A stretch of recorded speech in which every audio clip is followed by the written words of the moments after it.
తెలంగాణ రాష్ట్రంలో స్థానిక సంస్థలకు ఎన్నిక నగారా మోగిందని చెప్పాలి. ఈ యొక్క కోర్టుకు ఇచ్చినటువంటి గడువులోనే మేమంతా కూడా ఎన్నికలు నిర్వహిస్తామంటూ కూడా కొన్ని జెడ్పీటీసీలు, జెడ్పీలు, ఎంపీపీల స్థానాలు అయితే గవర్నమెంట్ అఫీషియల్గా రిలీజ్ చేయడం అయితే జరిగింది. చూడొచ్చు, జెడ్పీటీసీ, ఎంపీటీసీ స్థానాలకు ఖరారు చేసినటువంటి తెలంగాణ రాష్ట్ర ప్రభుత్వం మొత్తంగా ఖాళీలు అంటే ఎన్ని స్థానాలు ఉన్నాయంటే జెడ్పీలు 31 స్థానంగా, జెడ్పీటీసీలు 565 స్థానాలుగా, ఎంపీపీలు 566 స్థానాలుగా, MPTC Adilabad name of the district ZPP, ZPTC, MPP, ఎంపీటీసీలు అంటే యొక్క ప్రతి ఒక్క A to Z ఆధారంగా మనకు ఒక పేపర్ అయితే వైరల్ అవుతుంది. ఈ యొక్క పేపర్లో మనం చూద్దాం. ఈ యొక్క పేపర్లో ఏం ఉంది, ఎంత ఖాళీలు ఉన్నాయి, ఎన్ని స్థానాలు ఉన్నాయి, దానికి పోటీపడి వాడే శాతం ఎంత కూడా మనకు చూపిస్తుంది. చూడొచ్చు, ఆదిలాబాద్లో దాదాపు జెడ్పీ చైర్పర్సన్ ఒక్కటే ఉన్నప్పుడు జెడ్పీటీసీ మాత్రం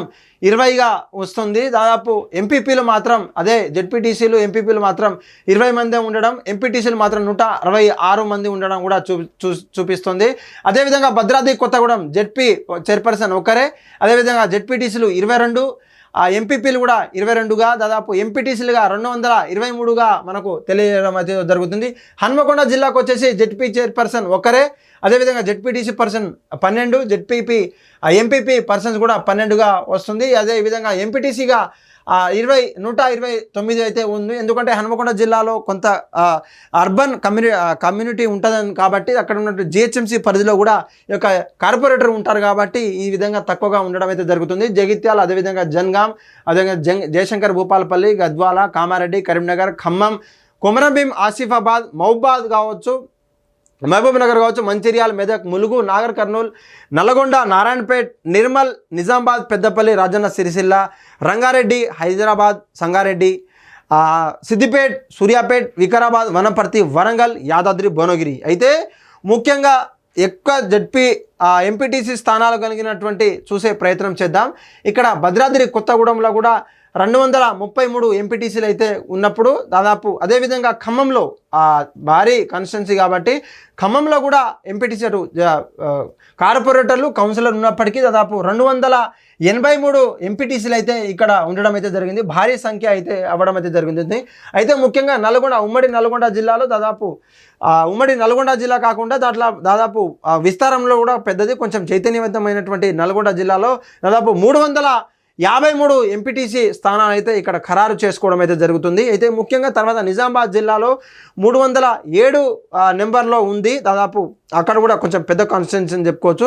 తర్వాత ఈ యొక్క సంగారెడ్డి జిల్లాలో కూడా 271 ఎంపీటీసీలుగా అయితే మనకు స్థానం అయితే కలుగుతుంది. దాదాపు వికారాబాద్ కావచ్చు, అక్కడ ఉన్నటువంటి సూర్యాపేట కావచ్చు 235గా కూడా నమోదయ్యే అవకాశం అయితే ఉంది. ఏది అయినప్పటికీ దాదాపు జెడ్పీ పర్సన్లు అయితే కేవలం 31 రాష్ట్రాలకు 31 స్థానాలు అయితే ఉన్నాయి. దాదాపు అవి కూడా రానున్న ఎలక్షన్స్లో పోటీ పడనున్నారు. దాదాపు ఒక పార్టీకి సంబంధించినటువంటి నాయకులు కావచ్చు, అక్కడ రాజకీయ పరంగా పోటీ పడేటువంటి ఛాన్సెస్ ఉంది. ముఖ్యంగా జెడ్పీటీసీ స్థానాలు మాత్రం 566గా, దాదాపు ఎంపీపీ స్థానాలుగా 566 ఎంపీటీసీలే ఉంటారు కాబట్టి ఆ ఎంపీటీసీలలో ఒకరు నియమితులు అవుతారు కాబట్టి ఎంపీపీ స్థానాలు కూడా అవే. దాదాపు ఎంపీటీసీ స్థానాలు కూడా 5773గా అయితే కావాల్సింది. ఇప్పటికే ఈ యొక్క స్థానాలంతా కూడా పూర్తి చేస్తాం. స్థానిక సంస్థలు ఎంపీటీసీ నుంచి మొదలు పెడితే జెడ్పీ చైర్పర్సన్లో కూడా స్థానాలు మేము స్థానిక సంస్థలకు ఎన్నికలకు సిద్ధంగా ఉన్నామంటూ కూడా తెలంగాణ రాష్ట్ర ప్రభుత్వం ఖరారు చేసింది.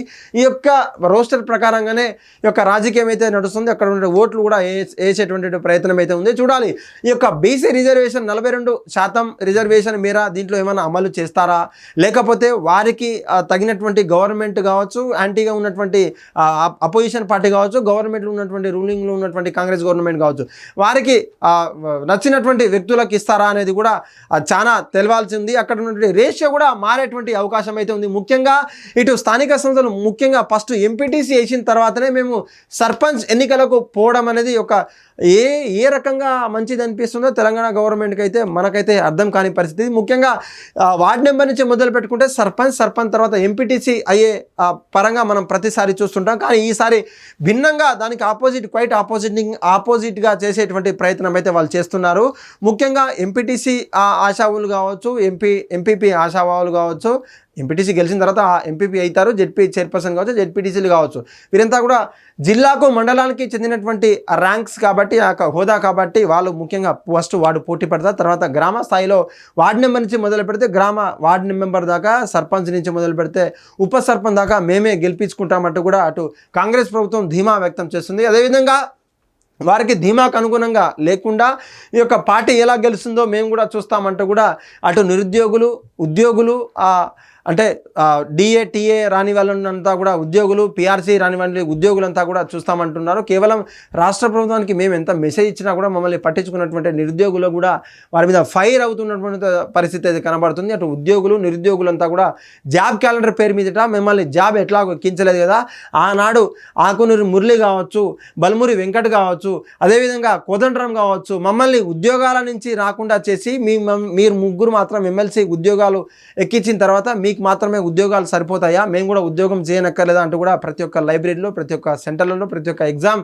సెంటర్లో కూడా వాళ్ళను నిలదీస్తున్నటువంటి పరిస్థితి, ప్రెస్ మీట్లు పెట్టేటువంటి పరిస్థితి, వారికి నిరసన కార్యక్రమాలు రోజు వారి కార్యకలాపాలుగా మారింది. వారికి ఉద్యోగం రాకున్నా పర్లేదు కానీ మాకు ఈ యొక్క స్థానిక సంస్థలో మా తడాకా ఏంటో చూపిస్తామంటూ కూడా విద్యార్థులు కావచ్చు, ఉద్యోగులు కావచ్చు, నిరుద్యోగులంతా కూడా ఆశాభావాలంతా కూడా వ్యక్తం చేస్తున్నటువంటి పరిస్థితి. కేవలం ఈ యొక్క నెలలో స్టార్ట్ అయ్యే స్థానిక సంస్థలకు ఇప్పటికే ఎన్నికల కోడ్ ఎప్పుడు పెట్టాలా అని అంటూ కూడా తెలంగాణ గవర్నమెంట్ రెడీ అవుతుంది. ఇప్పటికే తెలంగాణ హైకోర్టు మొట్టికాయలు వేసిన తర్వాత ఇప్పుడు 2 ఏళ్ళు గడుస్తున్నప్పటికీ, దాదాపు 19 పోయి 20 నెలలు గడుస్తున్నప్పటికీ ఇప్పటికీ పరిపాలన అక్కడ లోబరుతుంది, అక్కడ తక్కువ ఉంది, అక్కడ డెవలప్మెంట్ జరుగుతుంది. ఒక గ్రామ పంచాయతీలో ఫండ్స్ లేవు, సెంట్రల్ నుంచి స్టేట్ నుంచి రావాల్సినటువంటి ఫండ్స్ ఎవరికి ఇవ్వాలంటూ కూడా ఇన్ఛార్జ్ పంచాయత్ సెక్రటరీతో నడిపించే పరిస్థితి మంచిది కాదంటూ కూడా మొట్టికాయలు వేసిన తర్వాత ఎటకేలకు కేంద్రం మాట విని ఇటు హైకోర్టు మాటలు విన్న తర్వాత గవర్నమెంట్ కూడా సెప్టెంబర్ లోపు గల మేము ఫినిష్ చేస్తామంటే కూడా ప్రామిస్ ఇవ్వడం అయితే జరుగుతుంది. కానీ ఇక్కడ ఒక చిక్కుంది. కేవలం బీసీలకు 42% ఇవ్వాల్సినటువంటి వాటా ఏదైతే ఉందో కేవలం రాజకీయ పరంగా కేవలం గాంధీ భవన్ నుంచి ఇస్తారా, లేకపోతే చట్టబద్ధంగా ఉన్నటువంటి షెడ్యూల్ 9లో చేర్చి వాళ్ళకు శాశ్వత రాజ్యాంగబద్ధమైనటువంటి 42% రిజర్వేషన్ ఇస్తారా అనేది తేల్చి చూడాల్సినటువంటి అవసరం ఎంతైనా కాంగ్రెస్కు ఉంది. అటు బీఆర్ఎస్ గవర్నమెంట్ అంటే బీఆర్ఎస్ ముఖ్య నాయకులు కూడా గవర్నమెంట్ని ప్రతిసారి ప్రశ్నిస్తుంటున్న పరిస్థితి. ఇప్పటికే ఈ యొక్క తన రోజు కార్యకలాపాలతోటి కవిత ఏవైతే బీఆర్ఎస్ ఎమ్మెల్సీ కవిత ఉన్నారో దానికి అడ్డుపడద్దు అంటూ కూడా బీఆర్ఎస్ శ్రేణులకు హితువు చెప్పినటువంటి పరిస్థితి.